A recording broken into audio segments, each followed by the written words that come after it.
Ugh, man, this movie has got me pissed off. Not because it's particularly bad or anything like that. I'd still give it a skip it, but god damn it. I got tricked into watching a fucking part 1 trailer again. Something's gonna die.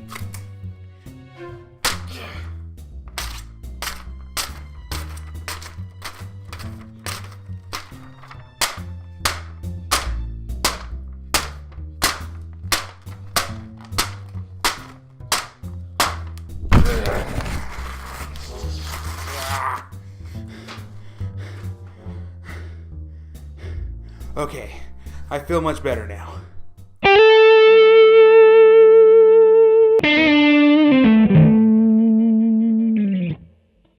Hello and welcome back to another midnight showing. As always, I'm Kelly, and I just got out of Allegiant Part 1. Yeah, there is actually a Part 2 to this. It's called Ascendant? Ascension? I don't know. One or the other. And it comes out July next year. Should be a January release, in my opinion. The hell? I just changed my shirt for no reason. Huh? Yeah, I actually did record this review, and the intro was from the original recording. Unfortunately, it kind of got messed up on my computer, so here I am recording it again! Yay! So going into the non-spoiler version of this review, this movie was boring, predictable, and was clearly ripping off the Scorch Trials, and then they just slapped on the ending from the original Maze Runner movie on it. I mean, it wasn't even subtle. It's plot point for plot point, the same exact goddamn movies as those. And from what I hear, they're diving off in their own direction with these because they got an argument or something with the writer of the Divergent series. So these aren't going to have anything to do with the books. So I'm going to ask the question, why even go see these now? Now, for those who may not have seen my last video on Insurgent I did with my friends, shameless plug, here's a sum up of my feelings about Insurgent. It was completely boring, pointless to anyone who hasn't read the book, and didn't get anybody interested in actually, picking him up. There's no point in going to see it. It was all about finding the MacGuffin box, and the MacGuffin box said that the founders set up this experiment to reclaim the humanity that they once lost. And the movie ended with everyone trying to rush to the gate to get the hell out of Dodge. Now, Allegiant picks up pretty quickly after that beat, where the factionless have apparently teamed up with the candor people, the honesty guys, and now are setting up trials for anybody who was part of abnegation. Or AMD, I don't know. So many of these are just so stupid. And thus they are keeping anybody and everybody from going outside the wall because it could be dangerous out there. And they don't know the true intentions of the founders who put them in here and set up the evil faction system to begin with. Yeah, starting to see a problem here. But our wide-eyed hero and her hunky boy meat decide, well, we need to try. So they set up a plan and get outside the wall. And thus, the Scorched Trials begins. Literally walking through deserts with acid rain that looks like blood. It looks pretty enough, but it's so pointless and stupid. It literally is just people walking through a desert for 15 minutes. With Miles Teller bitching the entire way. I hate his character. I have since I saw him. He's a Weasley son of a bitch who jumps sides, and there's no reason why they should have brought him along with them. Seriously, all he's going to do is jump ship the second someone gives him something a little bit better. Spoiler alert, he does that later in the movie. But I'm getting ahead of myself. So they managed to find the refuse of the Genetic Bureau of Defense Administration, something like that. I don't really care. That's run by Jeff Daniels, who plays David. And then padding for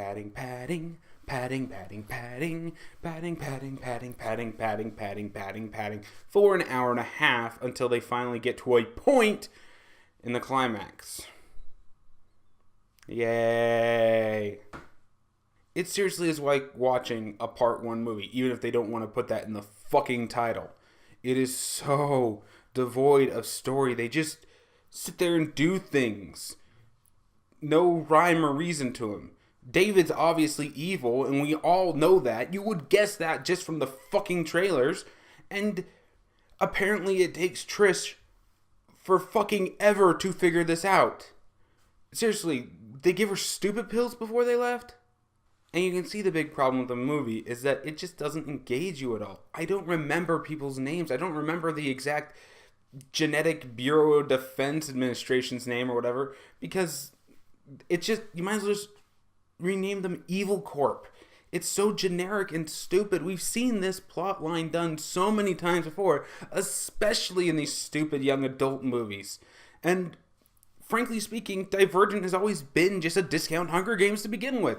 So why should we care? And in all honesty, it seems like the actors don't even care. Most of them are not giving a shit inside of this movie at all. They look like they don't want to be there. Miles Teller's bitching throughout the whole fucking movie. It's probably improv because he legitimately wants to fire his agent for getting him sucked into this crap. On top of which, all of the bigger named actors, the guy who plays the leader of Cantor, the leader of the Factionless, the leader of the Love People, I don't know what their names are. All of them are given next to nothing to work with. Most of them don't even get more than 5 lines. That Cantor guy? Yeah, you see him in an opening scene and then he's gone. What, did he not want to come back for the rest of the fucking trials that they show throughout the movie? And I'm dipping into the spoiler section. Honestly, there's really nothing here. The CGI was beyond bad, with several moments of YouTube-level green screen. I am not even shitting you. Most of which happen around Miles Teller. I don't know why, but there are several shots where he just walks onto a green screen and they put a background behind him. It's like, hey guys, I'm here. What, did he not want to show up on set for a few days, so they had to force him to come in when everyone was gone and green screen him in later? On top of which, the acting being so piss poor from everybody, and the story being so redundant that you saw not 6 months ago with Scorch Trials. There's nothing here for you to watch. I was originally going to give it a skip it until I found out that this was essentially part 1. If you IMDB it, I am not even shitting you, it will say Allegiant part 1. I'm going to give it an honest to God, fuck it. They don't have the balls to tell us what they're doing because they don't want us bitching about it. Well, guess what? We're going to find out anyway. That's the world of the internet. So, fuck you. And this movie gets an honest to God, fuck it. There's no reason to go see it. Now, for those who want to stay for some of the more spoilerific parts where I rant about a lot of these fucking plot holes because they are everywhere, do know that this might get a little loud and a little bit more, sweary than I usually have them. You've been warned. So I mentioned before how they just took Trish and made her a complete stupid ass character. Well, they made her a stupid ass character by making her stupid. She instantly wants to believe this guy to the point where she completely undercuts her man boyfriend and says, well, he's wrong and I have to do what I think is right. But Trish, he's obviously an evil, manipulative dictator who literally just put false memories into your head not 5 minutes ago with your mother. Are you really going to sit here and tell me that you're not even the least bit suspicious? You don't understand, For. I have to do this. If I don't, what chance does Chicago have? Well, we're an entire base filled with military equipment and a lot of people who apparently hate David. Why not just start a revolution here and take the weapons back to Chicago? That seems like a good idea. No, that would never work. We'd just end up starting a war. Oh, you mean the war that's already starting in the subplots back there? I think that us showing up would actually help alleviate some of the tensions because they realize there's a bigger bad guy right here. No. I have to trust David because the script says that I need to trust him for the next hour and a half. So, I'm sorry, but we can't be together. Let's wait until our inevitable makeup scene later in the movie where we just make out for 10 minutes. Alright, fine. Just go get naked in your weird little shower thing for the tween porn fans out there.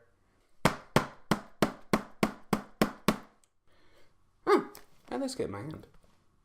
Speaking of this, I have always defended that Harry Potter needed to be split up into 2 parts. And the reason for that being is that this is a 700-page book finishing up a series of 6 books. There was a lot of cleanup that they needed to do, especially in the movie versions that cut a hell of a lot of stuff out, especially the important stuff about Horcruxes.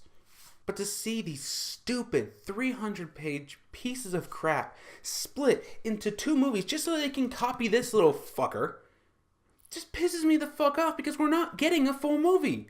At least with Harry Potter, we did get a full movie when you watch both of them back to back.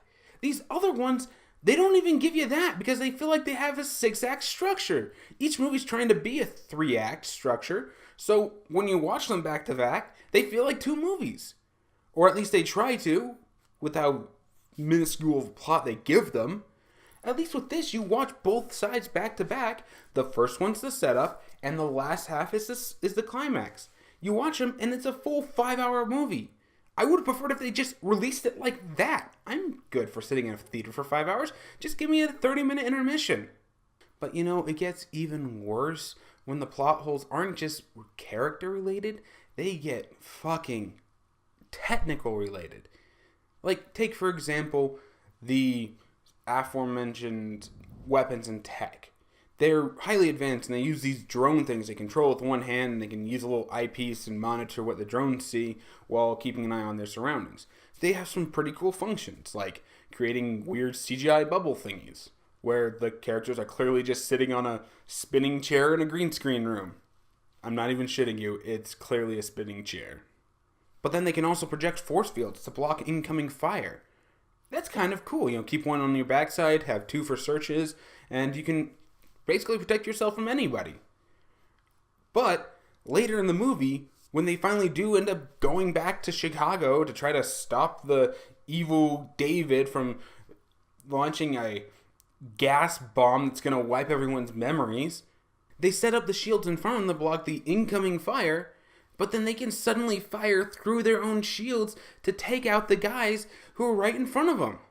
I'm sorry, but that's not how your shield works. It creates an obvious hardened area that the bullets hit and stop. Your bullets would hit and stop on the other side of this. You can't just fire through it. It's not like the Tokra's energy shield that only allows movement one direction in Stargate. There's clearly an energy field here that you can't fire behind. It's like having a shield. You can't fire through your shield. You gotta aim to the side and shoot around it. But no, they're doing these charges where they're clearly firing through their fucking shields, and nobody really cares. Seriously, you can't even keep your tech centered? Oh, speaking of tech, David, of course, has surveillance systems that allow him to monitor the entire situation inside of Chicago in real time, with the use of no fucking cameras whatsoever. Oh, so you're thinking like satellites. Okay, how does he have surveillance inside of the buildings? How can he change the angle as if you're literally just standing in the room and you just want to look around? It's not fucking possible. It's stupid. It's contrived. It's clearly there just to drive the last 30 minutes of the plot. Oh, but heaven forbid that we leave David out of this. So the whole reason that he sent the box in, the whole reason he wanted Trish to come and find him, was just so he could present her as a pure person created by his experiment amongst all of the damaged. On top of which, I kid you not, he presents her to a super council to get more funding. That is the whole point of this movie, is just so that the evil bad guy, evil conglomeration, can get more funding. Was that not stupid and contrived as fucking hell? And it makes no sense. Why would he let his experiment completely go to shit without intervening in some way? Why would he let the factionless and the Allegiant completely massacre each other if he wants to restart the experiment? He needs to have blank slates. Or even better, Remember that aforementioned gas bomb? Yeah, so it turns out that David recruits Miles Teller to go there and convince the factionalists to set off this bomb. The leader of the factionalists, whatever her name is. So they go in there, and then they hit the button to start it. Oh no, it's even gassing the vault room, which shouldn't be possible. Oh no, we were tricked, blah, blah, blah. So they have to stop this gas bomb. And the only way to do that is to get to a choke point inside of the ventilation system and destroy it, hit the valve, lever, whatever. I don't really care at this point. So, while trying to get to said point, David instantly takes control of the building. He locks out the console so they can't shut it off. He starts closing doors in front of them, and he has perfect control of this entire Amity building. I think it's Amity, the evil people, the smart people's building. They even reuse one of the sets from Insurgent. If David has this level of control, why didn't he just set off the bomb himself? Cut Miles Teller out from the entire situation and just, set it off himself. You would have saved trouble. They wouldn't have been able to stop him. They would have gassed the entire area, and then, boom, your problem goes away. Seriously, did no one read this script first? And you know what? I'm going to ask a simple question. Why the fuck is this called Allegiant? Because the book was called that? Maybe the book actually had something to do with the fucking Allegiant. But the Allegiant are only the band together factions under the Love Lady, whatever her name is, to basically fight the factionalists inside of the subplot war. That's what the Allegiant are. That's why it's called Allegiant. It has nothing to do with anything until the last 20 minutes. And even then, has barely anything to do with it because all they're focusing on is the factionless people. Everyone else is just on the streets fighting when they show up. They don't even talk to the Love Lady inside of the climax. I'm not even shitting you. There's no reason to call this movie Allegiant. Case in point, going back to this book, this is called Harry Potter and the Deathly Hallows. The book is about Harry literally discovering the Deathly Hallows to give him a chance to fight Voldemort. That's what the movie's about. That's what the book's about. This is called Calamity. This is the final in the Reckoner series, which I have featured on here several times. Steelheart, Fireflight, Calamity. This book is about saving Pref so that they can find some way of taking down Calamity. That's what the book's about. This is Shadows of Self. The book is about the main character, Wax, having to deal with his past, literally and figuratively coming to bite him in the ass. Get it? Shadows of Self. He's not that person anymore, but he can't run away from the past. It's kind of the point. This is the sequel to Shadows of Self, The Bands of Mourning. This is about Wax literally going to find an ancient powerful artifact before evildoers do, called the Bands of Mourning. Get it? The titles have to have something to do with the movie and the books that we're watching. But they don't. They fucking don't. And it's stupid and pointless. I don't like this piece of shit. I could rip into it for hours and just talk about it. And it really is sad when I end up agreeing more with your villain than I do your fucking heroes. So the heroes really, really don't like David because he's a jackass. But on top of which, they don't like the way that he works. He separates people into factions. And even in his own bureau, he has the pure and the damaged. Which, all the damaged are the soldier guys, the grunts who all live on the lower levels and blah, blah, blah. The pure, like himself, are the people who live in the nicer areas. Who are the secretaries, who actually do run everything. There's clearly a class divide system here. And yeah, that's complete jackasses. But let me put it like this. Later in the movie, after he finds out that he is stealing kids who are living in the radioactive wastelands that they all had to walk through from their parents because the kids have a chance of survival, the heroes obviously are a little pissed off about this. David puts it out very simply. So you have the ability to save one person. And your choice is between a kid or an old man. Who do you choose? Ford triumphantly says, I refuse to make that choice. David simply goes, Good, they're both dead. Yes, it's a harsh choice, but someone has to make it. Okay? I can agree with that.